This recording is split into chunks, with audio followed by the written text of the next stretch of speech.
ఈ స్వీట్ ఒకసారి ట్రై చేయండి, చాలా ఎమ్మిగా ఉంది. ఇది హెల్దీ కూడా. ఒకసారి ప్రాసెస్ చూడండి, నచ్చితే ఇంట్లో చేసేసుకోండి. దానికోసం ఫస్ట్ బాదం కాజు అయితే వేయించుకోవాలి నెయ్యిలో.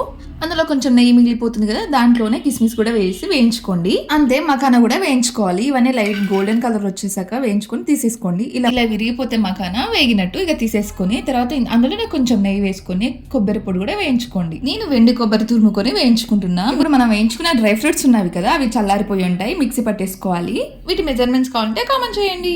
మరి మెత్తగా కాకుండా కొంచెం బరకగా అయితే మిక్సీ పట్టేసుకొని ఒక ప్లేట్ లోకి పోసేసుకొని వేయించిన కొబ్బరి పొడి కిస్మిస్ వేసి కలుపుకోండి. ఈ ప్లేట్ కొద్దిసేపు పక్కన పెట్టేసి ఇప్పుడు ఒక కడాయిలోకి 1 స్పూన్ నెయ్యి వేసుకుని గసగసాలు వేయించుకోండి. ఇప్పుడు 2 కప్స్ బెల్లం అయితే వేసేసుకుని కొంచెం తీగపాకం వచ్చాక మనకు కలుపుకున్న పొడి మొత్తం ఇందులో వేసేసుకుని ఇలా దగ్గరికి వచ్చాక ఒక ప్లేట్ కి నెయ్యి రాసేసి అందులో స్ప్రెడ్ చేసేసుకోండి. మీకు నచ్చిన షేప్స్ లో కట్ చేసుకోండి. నేను లడ్డు లాగా స్వీట్స్ లాగా కట్ చేసుకున్నా. మస్తు ఎమ్మిగా ఉన్నాయి, ఒకసారి ట్రై చేయండి. సబ్స్క్రైబ్. బాయ్.